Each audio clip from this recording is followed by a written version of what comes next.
Tapi karena Nabi perintahkan para sahabat untuk menyolatkan jenazahnya, oh berarti kemungkinan dia masuk Islam secara diam-diam. Kenapa sebagai raja tidak terbuka? Karena dia juga terancam di negerinya. Tapi secara pribadi dia masuk Islam. Jamaah yang dirahmati Allah, ketika Nabi SAW sedang melakukan gencatan senjata dengan pihak musyrikin Mekah dengan perjanjian Hudaybiyah, maka Nabi punya banyak peluang untuk dakwah keluar dari Jazirah Arabia. Yang pertama kali terfikir di kepala Nabi adalah bagaimana menyampaikan risalah dakwah Islam ini kepada para raja dunia. Dan di zaman itu raja yang paling top, yang paling kuat itu adalah Raja Romawi. Dalam rangka apa? Jadi gini Pak, kota suci itu, ya, Baitul Maqdis itu memang kota rebutan semua agama. Bahkan setiap agama itu kan punya sekte. Sekte-sekte di dalam itu saling berbunuhan. Dan semua rebutan mau jadi penguasa di Kingdom of Heaven itu. Kristen sama Kristen bunuh-bunuhan. Yahudi sama Yahudi bunuh-bunuhan. Yahudi sama Kristen sama juga bunuh-bunuhan. Jadi keadaan itu sangat tidak aman. Namanya doang Yerusalem. Tapi isinya darah, darah, dan darah. Nah, para pendeta itu pada nyesek juga ngelihat keadaan seperti itu, dan mereka pikir kalau ada sebuah kekuatan angkatan bersenjata yang kuat, yang dihormati dan disegani, maka daerah ini akan aman. Siapa negara superpower pada saat itu? Semua sepakat bilang Madinah. Kita tidak menemukan ya ajaran Islam itu mengajarkan untuk memaksa orang masuk Islam, memerangi orang yang tidak mau masuk Islam, enggak. Tapi perdamaian. Lantas bagaimana dengan Nabi itu perang Badar, perang Uhud, perang Khandaq, perang melawan orang-orang Yahudi? Apa itu semua? Nah, kalau itu kasusnya beda.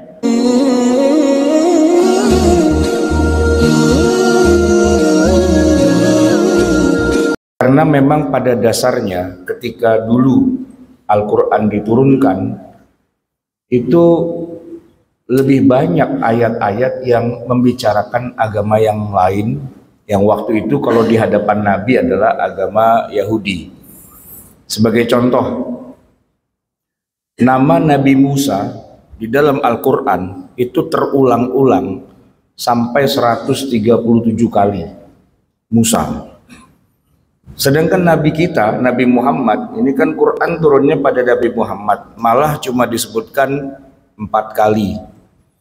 Jadi ini Nabi kita siapa nih, Nabi Muhammad atau Nabi Musa? Ya Nabi Muhammad sih. Tapi kenapa Al-Quran isinya banyak kisah-kisah tentang Nabi Musa, kisah-kisah tentang Bani Israel.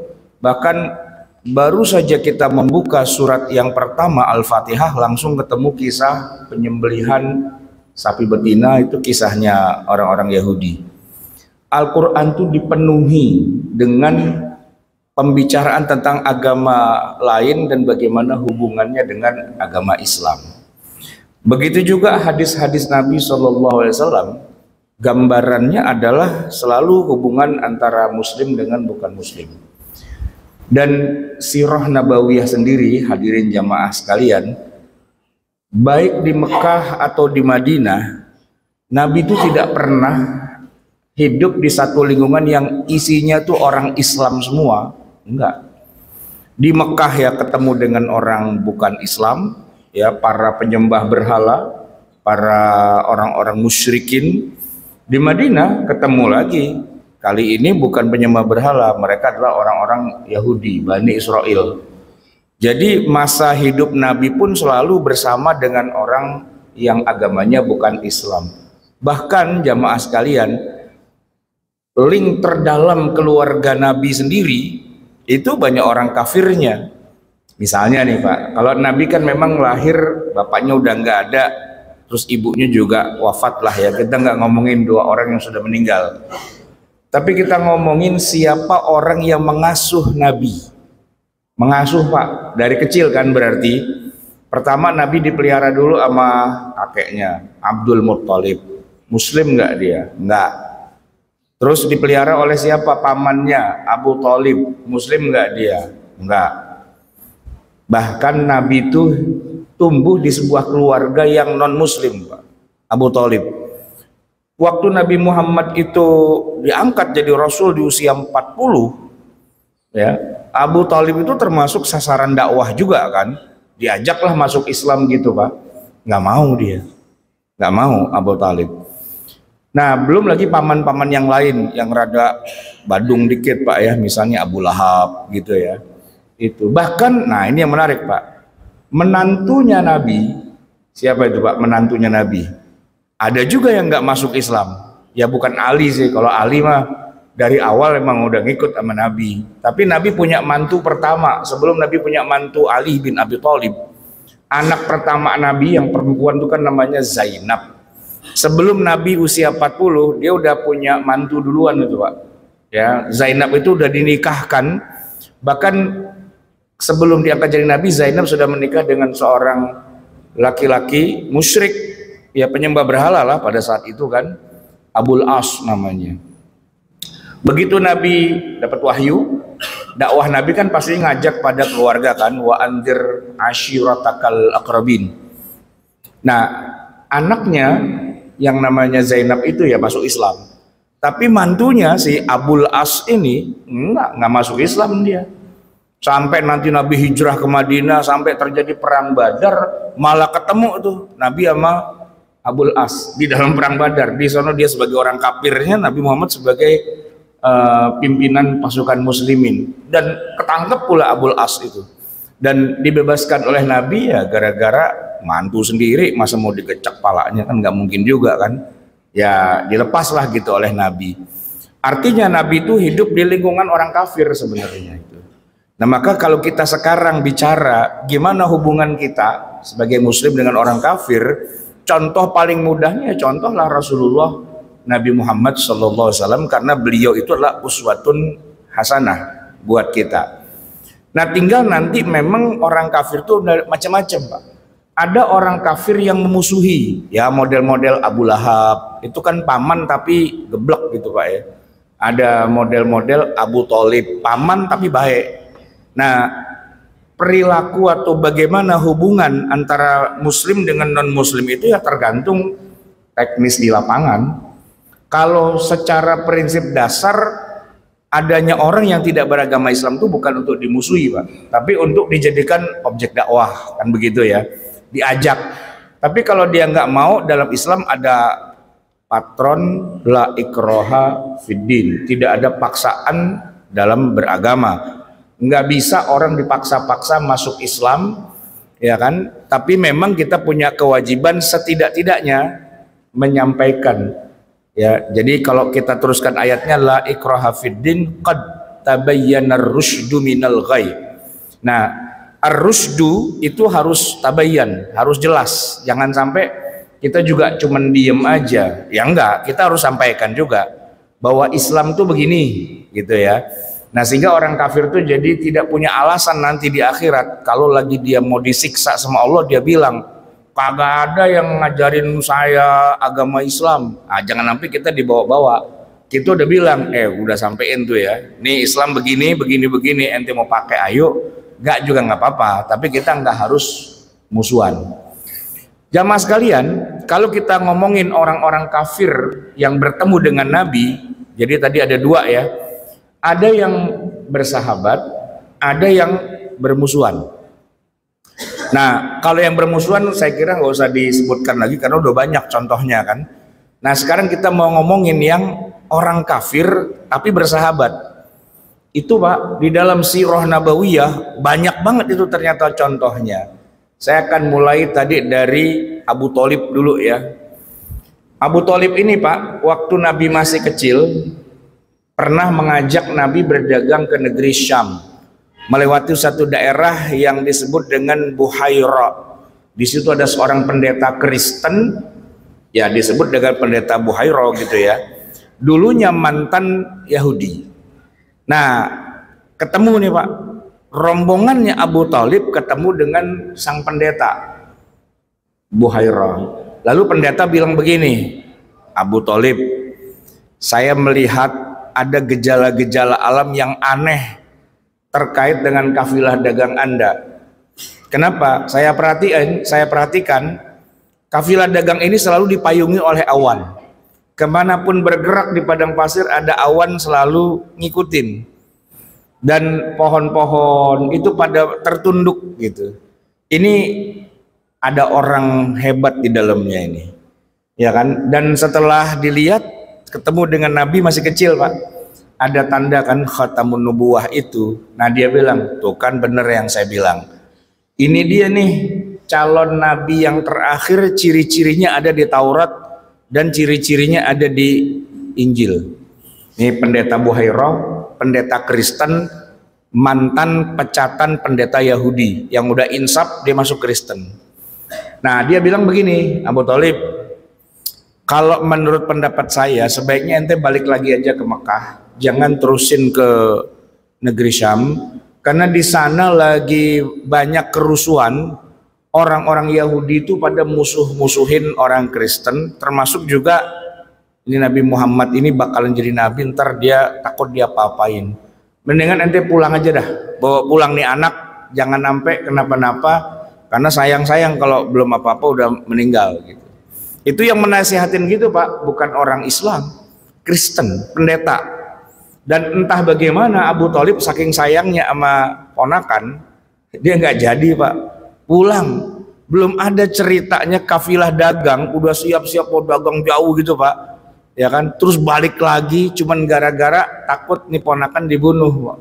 Nggak ada ceritanya itu, tapi itu yang terjadi pada Nabi Muhammad SAW. Jadi sejak kecil tuh yang ngelindungin orang Kristen gitu loh Pak. Dan ketika Nabi SAW itu diangkat betulan jadi nabi di Gua Hira ya Pak, turun dari gua Nabi kan ketakutan, zamiluni zamiluni. Nah Khadijah sebagai istri Nabi juga bingung, sambat setan mana nih laku gua gitu kan, ketakutan dia, mukanya pucat begitu Pak. Tapi Khadijah katanya memang pernah dengar-dengar ada malaikat yang bisa turun gitu. Cuman kalau di tengah bangsa Arab di Mekah itu mah dianggap kepercayaan aneh-aneh. Cuman kalau orang-orang Kristen itu banyak cerita tentang itu. Kebetulan Khadijah punya sepupu namanya Waraqah bin Naufal, seorang pendeta Kristen di Mekah.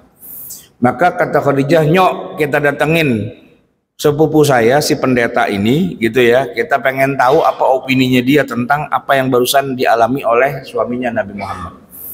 Waraqah bin Naufal dia baca Injil Pak, dan dia lihat ciri-ciri Nabi Muhammad, dia bilang, absyir ya ibn kamu tenang aja ya sepupuku, apa yang menimpa suamimu itu adalah sesuatu yang natural. Begitulah para nabi dan rasul didatangi oleh malaikat Jibril. Itu yang datang itu malaikat namus, dia bilang. Jadi tenang aja, dialah yang akan jadi nabi yang terakhir sebagaimana sudah diceritakan di dalam kitab-kitab suci kami. Nah dari situlah Khadijah kemudian merasa yakin suaminya aman, nggak kenapa-napa karena dapat wahyu dari Allah gitu. Nah itulah yang membuat Khadijah kemudian menenangkan Rasulullah, dan Rasulullah pun tenang. Tenangnya itu Pak karena dapat informasi yang baik ya dari seorang pendeta Kristen di Mekah itu Pak. Nah jadi kalau kita lihat ada peran-peran orang-orang kafir dalam perjalanan sirah nabawiyah yang kemudian sangat besar nih jasanya kepada Rasulullah. Pernah suatu hari Rasulullah bingung bagaimana ngebelain para sahabat yang diseksa sama para musyrikin Mekah, Abu Jahal, Abu Lahab, Abu Sufyan dan sebagainya. Lalu Nabi teringat bahwa di negeri Habasyah itu mereka itu kan pemeluk agama Kristen, dan rajanya An-Najasyi juga pemeluk Kristen. Sepanjang yang Nabi ingat, orang-orang Kristen itu adalah orang-orang baik. Maka Nabi bilang, idhabu ilal Habasyah fa inna biha malikan la yuzlamu indahu ahad.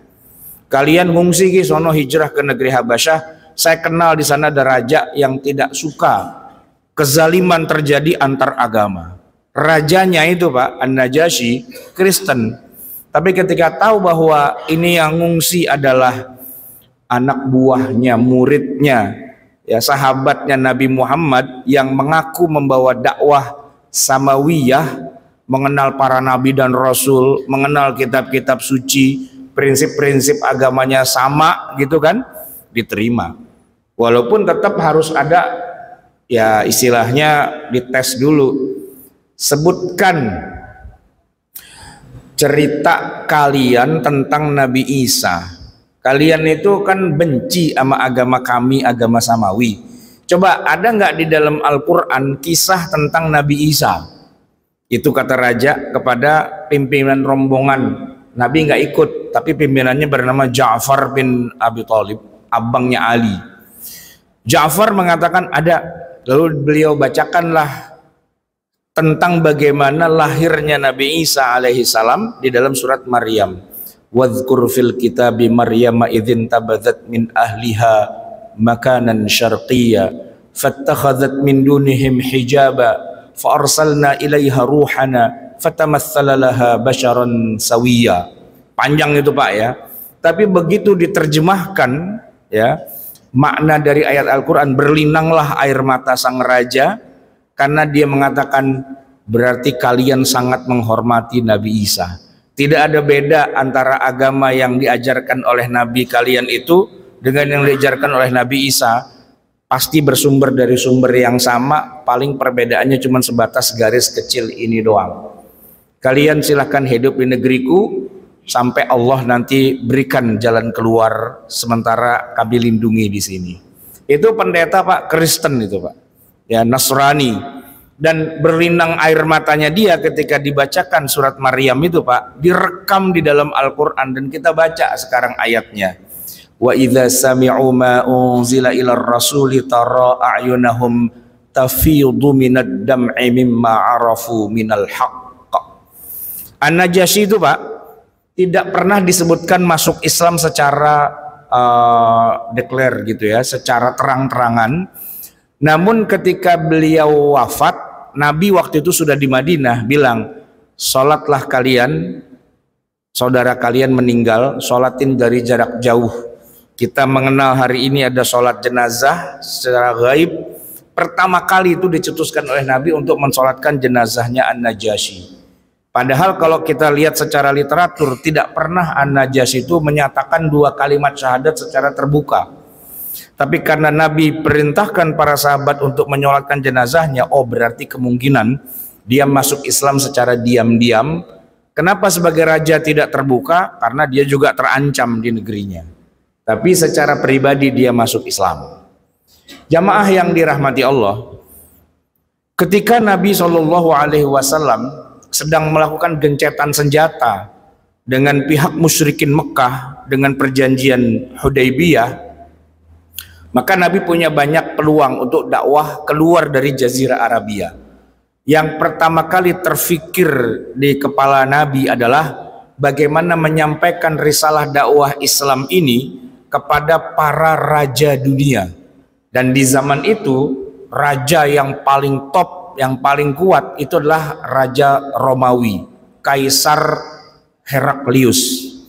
Di waktu itu Pak, umat Kristiani sedunia itu pusatnya belum lagi kayak sekarang di Vatikan atau di Roma, tapi adanya di Baitul Maqdis, di Al-Aqsa.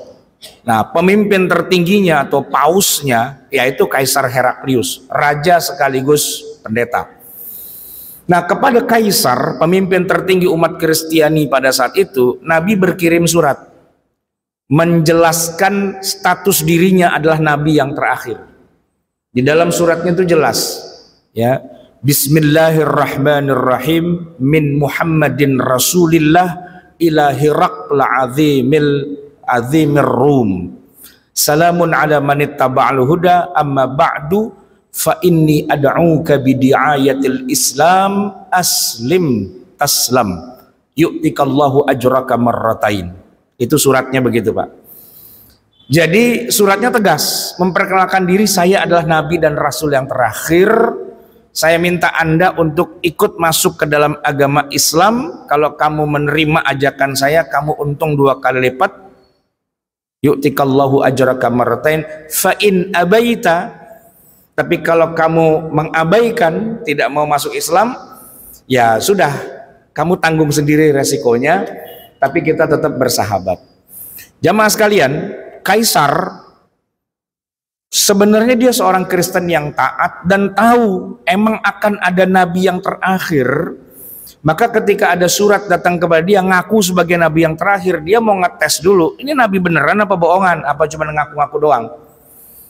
Kebetulan saat itu di Palestina itu ada orang Mekah yang lagi bisnis di situ, Pak. Dia pemimpin tertinggi kota Mekah, namanya Abu Sufyan. Abu Sufyan bin Harb, pemimpin kota Mekah. Waktu itu dia dipanggil oleh Kaisar. Abu Sufyan, apa hubungan kamu dengan Muhammad? Ya, dia warga saya kan pemimpin kota Mekah. Ya, kami hubungan dulu baik-baik, tapi sejak dia ngaku-ngaku jadi nabi, kita hubungan agak buruk lah. Kadang-kadang dia menang kalau perang, kadang-kadang kita kalah gitu ya, atau kadang-kadang kita menang dia kalah dan sebagainya. Ciri-cirinya diceritain semua. Lalu Kaisar memberikan sekian banyak pertanyaan untuk ngetes ini orang beneran nabi apa bukan. Ditanya keluarganya, ditanya motifnya, ditanya ajarannya, ditanya A, B, C, D semua. Abu Sufyan jawab apa adanya. Ya karena nggak mungkin juga kan dia bohong pada raja. Cuman yang Abu Sufyan kaget adalah terakhir nih Pak, sebelum dia pamit, kata Raja Kaisar Heraklius, kalau memang benar semua yang kamu jawab itu, berarti memang dia seorang nabi. Kaisar Heraklius Pak, berarti memang benar seperti yang ada di dalam Taurat ini, emang itu dia. Itu Abu Sufyan bingung, bisa-bisanya raja bilang dia nabi, kita aja yang tetangganya kagak demen sama dia, musuhan gitu ya. Ini raja Kaisar Heraklius ngakuin dia nabi. Sampai kata Kaisar bilang, seandainya saya ketemu dia orangnya hari ini, saya cium kakinya, gitu kan. Nah, surat dari nabi yang ngajakin masuk Islam itu kemudian dibalas oleh Kaisar. Cuman Kaisar minta maaf belum bisa menerima ajakan masuk Islam karena pertimbangan politis di negerinya itu lagi ada gejolak besar. Dan Kaisar kalau salah-salah mengambil sikap bisa jadi besok mati diracun dia sama kalangan istana. Tapi dia bilang begini, terima kasih sudah mengajak saya masuk Islam, Anda sangat saya hormati, bersama dengan ini saya kirimkan sekian banyak hadiah. Hadiah, emas, permata, makanan khas orang Romawi, termasuk juga yang menarik kendaraan khas orang Romawi yaitu bighal. Ya, bighal itu perkawinan antara kuda dengan keledai, dengan himar, namanya bighal. Di Arab nggak ada. Itu kalau bahasa kita di zaman sekarang Pak, itu Tesla gitu Pak. Ya kan? Wah itu Nabi dikirimin. Dan Nabi menerima surat balasan dari raja itu ya santai-santai aja, nggak bilang dasar orang kafir, mesti kita hajar juga nih orang. Enggak. Nabi bilang ya sudah, nggak apa-apa, hubungan baik. Jadi kalau hubungan tidak baik Pak, diajak masuk Islam dia ngomel, dia serbu, dia kirim pasukan. Ini yang dikirim hadiah Pak kepada Nabi. Dan Nabi menerimanya dengan senang, bahkan Teslanya, Tesla apa tuh, bighalnya itu kemana-mana dipakai sama Nabi. Orang pada kaget, apaan tuh ya Rasul? Bighal katanya gitu. Apaan bighal? Ini perkawinan silang antara keledai dengan kuda. Nggak ada di Arab Pak. Dari mana? Hadiah dari Raja Kaisar Romawi. Nabi dihadiahin kendaraan sama raja, berarti hubungannya baik banget itu Pak, ya kan? Dan ternyata Nabi nggak cuma kirim surat sama Heraklius, tapi juga sama raja Kristen yang lain yang bernama Muqawqis. Nah, kalau dia ini raja Mesir, zaman segitu Mesir Kristen juga. Muqawqis ini sama, dia baca surat Nabi dan dia senang banget, ya kan? Cuman balik lagi, saya belum siap menerima agama Islam, tapi ini saya kirimin hadiah. Cuman yang sekali ini unik Pak, selain tadi emas, permata dan sebagainya, dia kirimin 2 budak ratu kecantikan Mesir yang bernama Maria Al-Qibtiyah dan adiknya bernama Sirin. 2 sekaligus Pak, itu juara ratu kecantikan Mesir gitu Pak. Tapi statusnya budak. Cuman budak kelas atas Pak, yang punya raja, yang punya bangsawan, harganya nggak ketulungan lah gitu kan. Nah, sebagai budak kesayangan raja, ya dua-duanya sama raja dikirim ke Madinah untuk dihadiahkan pada Nabi Muhammad. Kira-kira Nabi Muhammad terima apa enggak Pak? atau dia kesel, diajak masuk Islam malah nyogok lagi lu, bukan begitu. Ya udah diterima. Dan Maria Al-Qibtiyah itu kemudian jadi pendamping Nabi, ya karena dia budak ya, tidak dinikahi tapi disetubuhi dan punya anak namanya Ibrahim, gitu kan. Nah, sampai Nabi bilang begini, kalian nanti kalau dakwah Islam sampai ke negeri Mesir, baik-baik sama orang Mesir. Kenapa? Itu ibu kalian tuh dari sana itu. Karena walaupun sebenarnya statusnya bukan istri, Pak, ya kan budak ya. Tapi Nabi kayak membahasakan seperti itu ummahatul mukminin juga. Berbaik-baiklah dengan orang Mesir. Karena itu negerinya ibu kalian. Nabi membahasakan dengan ibu kalian. Nah, makanya Islam masuk ke Mesir itu, Pak, masuknya dengan sangat smooth, dengan sangat baik. Ya, Amr bin As ya kan ketika membawa Islam ke Mesir, hati-hati banget dengan orang Kristen di Mesir, gitu. Sehingga suasana kehidupan Islam dan Kristen kalau yang paling indah itu emang adanya di Mesir. Dari zaman Nabi sampai zaman para sahabat sampai gini hari, Pak, itu luar biasa. Dan orang Mesirnya, Pak, unik juga. Yang masuk Islam ada pastinya, tapi yang nggak masuk Islam banyak. Cuman hebatnya, walaupun mereka nggak masuk Islam, mereka belajar bahasa Arab, Pak. Jadi Bapak kalau ke Mesir itu hati-hati ketemu orang.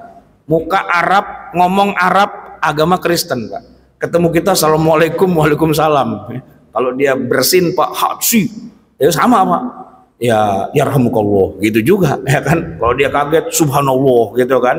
Nah, ngomong Arab, Pak, tapi agamanya bukan Islam gitu. Nah, tidak ada gereja atau rumah ibadah yang ada di sana yang ditowel-towel sama para sahabat dan seterusnya sampai hari ini.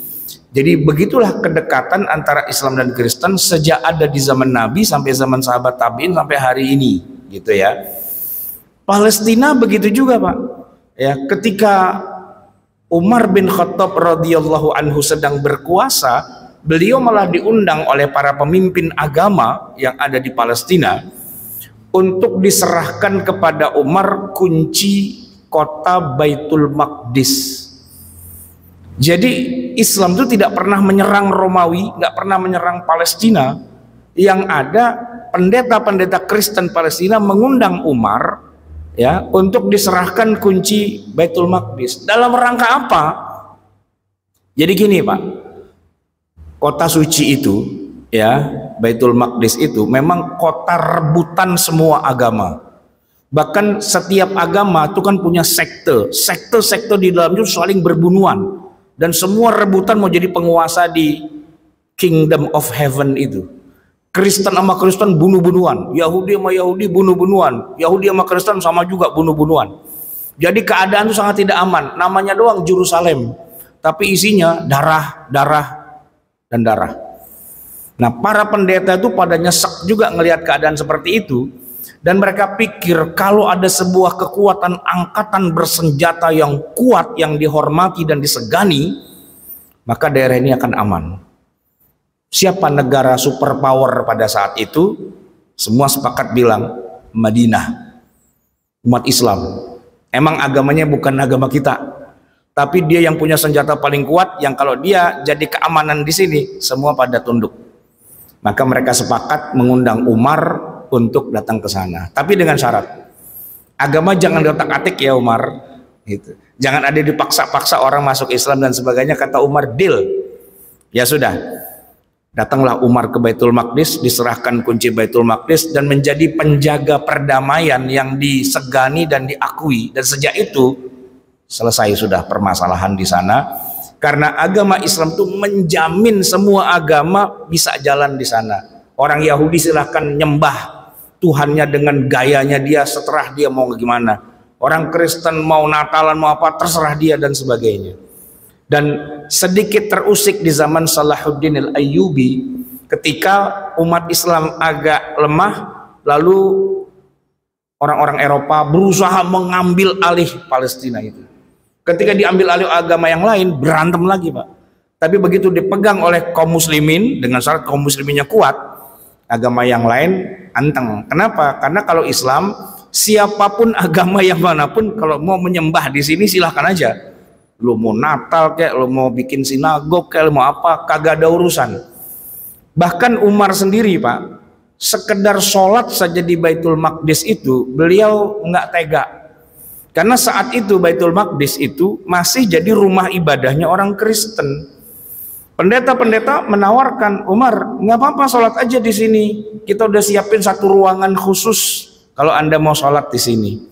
Dan secara hukum syariat Islam Pak, boleh kita sholat di situ. Karena dulu waktu Nabi pernah Isra Mi'raj, Nabi juga sholat di Masjidil Aqsa itu, mengimami Nabi Musa, Nabi Isa, dan Nabi Ibrahim di Masjidil Aqsa. Kan Nabi melakukan sholat di situ. Cuman kenapa Umar tidak mau melakukannya? Apakah haram? Bukan. Tapi menjaga perasaan orang-orang Kristen. Jangan sampai saya datang ke sini lalu saya sholat di gereja kalian, kalian menganggap Islam sudah menguasai rumah ibadah. Saya cari tempat yang lain aja, kata Umar. Di sini di halaman itu katanya dulu Nabi pernah Isra Mi'raj, terbang ke langit, take off-nya tuh di situ, mana lokasinya? Saya sholat di situ aja. Maka Umar sholat di situ Pak. Yang kemudian akhirnya orang membangun masjid yang bernama Masjid Umar, yang kubahnya terbuat dari emas itu Pak, kuning keemasan maksudnya, Masjid Umar. Di sampingnya Masjidillah. Itu karena apa? Umar menjaga agar jangan sampai datangnya kita itu dianggap mengalahkan, menaklukkan orang-orang Kristen. Bukan. Gitu. Dan tidak ada seorang pun yang Kristen yang disuruh-suruh masuk Islam saat itu, enggak. Tapi bahwa kemudian anak keturunan mereka pada masuk Islam, ya itu atur aja, terserah aja. Nah, akhirnya banyak yang pada masuk Islam pada generasi berikutnya. Jamaah sekalian, kalau kita melihat ke latar belakang kehidupan Nabi Muhammad, para sahabat dan sebagainya, kita tidak menemukan ya ajaran Islam itu mengajarkan untuk memaksa orang masuk Islam, memerangi orang yang tidak mau masuk Islam, enggak. Tapi perdamaian. Lantas bagaimana dengan Nabi itu perang Badar, perang Uhud, perang Khandaq, perang melawan orang-orang Yahudi, apa itu semua? Nah, kalau itu kasusnya beda. Ketika mereka memusuhi, menyerang, ya harus defense lah gitu kan. Nabi misalnya sudah hijrah Pak ke Madinah, ternyata diserang juga ya kan, ada perang Badar, ada perang Uhud, ada perang Khandaq. Perang Badar itu Pak, Nabi tidak ingin perang sebenarnya. Cuman ya kejadiannya adalah apa? Abu Sufyan meminta bantuan kepada orang-orang Mekah ya kan, untuk bikin pasukan besar menghabisi Nabi. Ya mau nggak mau ya dilawan lah. Ternyata kejadiannya nggak ngenakin Pak. Pasukan besar yang disiapkan Abu Sufyan tuh malah kalah dalam perang Badar. Ngamuk mereka bilang, awas lu tahun depan, tungguin. Balas dendam Pak dalam perang Uhud. Perang Uhud ya Nabi dan para sahabat boleh dibilang kalah lah gitu. 70 pasukan muslimin itu wafat, gugur sebagai syuhada dalam perang Uhud, termasuk Hamzah paman Nabi. Perang lagi tahun ke-5 Hijriah, perang Khandaq ya. Nah, sebenarnya perang-perang itu lebih kepada defense karena diserang oleh orang-orang musyrikin. Bagaimana dengan orang-orang Yahudi yang diperangi oleh Rasulullah, sebagian malah ada yang dibantai? Ya, simple sih. Yahudi itu Pak, waktu Nabi sampai pertama kali di Madinah, dia bilang marhaban, marhaban, tola al-badru alaina dan sebagainya. Dia bikin perjanjian piagam Madinah bersama Nabi, membangun kota Madinah bersama-sama dan sebagainya. Di tengah jalan dia sliding tackle kita Pak. Dia khianati. Ya kan, dia kerjasama dengan orang kafir untuk menyerang Madinah. Dia yang biayai, dia yang ketahuan. Ya namanya orang ya seperti itu Pak, berkhianat ya memang harus ada hukumannya. Maka dihukum, diusir, dimusuhi. Sebagian ada yang dibantai oleh Nabi. Yang di Bani Quraidah itu 600 Yahudi itu disembelih oleh Nabi. Dikubur hidup-hidup, begitu disembelih darahnya muncar-muncar langsung dibendemin ke tanah dan dikubur mati. Ya, tapi itu bukan karena dia Yahudinya Pak, bukan. Karena perilakunya pengkhianat. Ya kan? Sedangkan Yahudi yang tidak berkhianat ada banyak. Yahudi yang mau damai sama Nabi banyak. Makanya dalam fikih itu Pak, ada yang namanya istilahnya kafir harbi dan ada kafir zimmi. Dua-duanya Yahudi. yang harbi ya Yahudi, yang zimmi ya Yahudi. Nah yang zimmi itu Pak, dia Yahudi, dia nggak mau masuk Islam, cuman dia bilang begini, Muhammad, kami kan nggak merangin Anda, kami kan nggak berkhianat, ya kan, kami pokoknya taat dah, kalau suruh bayar uang keamanan, pajak dan sebagainya kami bayar, tapi tolong kami ini dijamin keamanan dan keselamatan kami. Kata Nabi, deal, oke. Kalau emang kalian tidak berkhianat, kalian kami lindungi. Di situ Pak, Nabi sampai mengatakan begini, man adzani waliyan faqad adzantuhu bil harbi. Siapa yang ganggu-ganggu orang Yahudi yang saya lindungi ini, ributnya sama saya. Itu Nabi sampai begitu Pak. Jadi ya tidak semua Yahudi dimusuhin, sebagian malah dilindungin, ya tergantung perilakunya dia. Kalau ngaco ya kan, bikin masalah, ngajak ribut, ayo lu jual gua beli gitu kan. Tapi kalau dia jinak, baik-baik saja, minta perlindungan, ya ayo kita lindungi, begitu Pak. Jadi agama Islam itu tidak memusuhi agama lain, kecuali ya diperangi, ya tadi dibalas atau dia berlindung. Tapi kalau memang mau hidup baik-baik seperti orang-orang di Mesir misalnya, atau orang-orang di Mekah tuh Pak, setelah diserang balik oleh Nabi Fatu Mekah, mereka nyerah dan pada masuk Islam, ya sudah, mereka malah jadi sahabat yang mulia. Abu Sufyan itu Pak, aturannya sih ya, aturannya dari awal kafir dan selalu jadi pemimpin orang kafir mulu Pak dalam perang-perang itu, ujung-ujungnya dibaca syahadat gitu. Aturan mah kita gecek aja tuh ya, ternyata dia masuk Islam Pak. Ya kalau udah masuk Islam mau bilang apa? Ya sudah, selesai semua urusan. Dan Abu Sufyan dan banyak lagi orang-orang di Mekah itu yang tadinya memusuhi Nabi, ya sudah pindah agama masuk Islam, ya jadi pendukung lah dakwah Nabi SAW. Baik jamaah sekalian yang dirahmati Allah, itulah prinsip agama Islam. Ya kita pada dasarnya, sebagaimana nama agama Islam adalah perdamaian, pada dasarnya kita damai. Dan kita bisa hidup bersama-sama dengan orang kafir, non muslim, karena Rasulullah pun hidupnya juga bersama dengan orang-orang kafir. 13 tahun Nabi dakwah di Mekah itu, Nabi sholat Pak di depan Ka'bah, di mana di sekitaran Ka'bah itu ada berhala 360 biji Pak. Dan Nabi sholat di situ, it's okay, nggak ada masalah, ya kan? Jadi kalau orang bilang, boleh nggak kita masuk rumah ibadah orang kafir? Tanya sama Nabi dah. Nabi itu selama tinggal di Mekah, beliau jalan-jalan nggak ke Masjidil Haram, ke depan Ka'bah? Sholat gak di depan Ka'bah? Sholat kan? Di sampingnya Nabi itu ada Hubal, ada Lata, Mana, Uzza, dan teman-temannya sebangsa dan setanah air, berhala-berhala itu. Itu kan rumah ibadahnya orang kafir saat itu Pak. Cuman gantian, kalau orang kafir lagi pada tawaf, lagi pada nyembah, Nabi kagak. Cuman kalau mereka udah selesai, baru Nabi sholat. Yang disebut dengan kuliah ayyuhal kafirun, la a'budu ma ta'budun, wala antum abiduna ma'abud, begitu ya. Baik jamaah sekalian yang dirahmati Allah, mari kita tutup kajian kita ini dengan doa. Bismillahirrahmanirrahim. Alhamdulillahirabbil alamin. Hamdan yuwafi ni'amahu yukafi'u mazidah, ya Rabbana lakal hamdu wa lakas syukru kama yanbaghi li jalali wajhika wa li 'azimi sultanik. Allahumma shalli wa sallim wa barik ala sayyidina Muhammad wa ala ali sayyidina Muhammad. Rabbana zalamna anfusana wa illam taghfir lana wa tarhamna lanakunanna minal khasirin. Rabbana amanna bima anzalta wattaba'na ar-rasul faktubna ma'asy syahidin. Rabbana la tuzigh qulubana ba'da idh hadaytana wa hab lana min ladunka rahmatan innaka antal wahhab. Rabbana atina fid dunya hasanah wa fil akhirati hasanah wa qina adzabannar. Wa sallallahu ala sayyidina Muhammadin wa ala alihi wasallam. Alhamdulillahirabbil alamin. Assalamualaikum warahmatullahi wabarakatuh.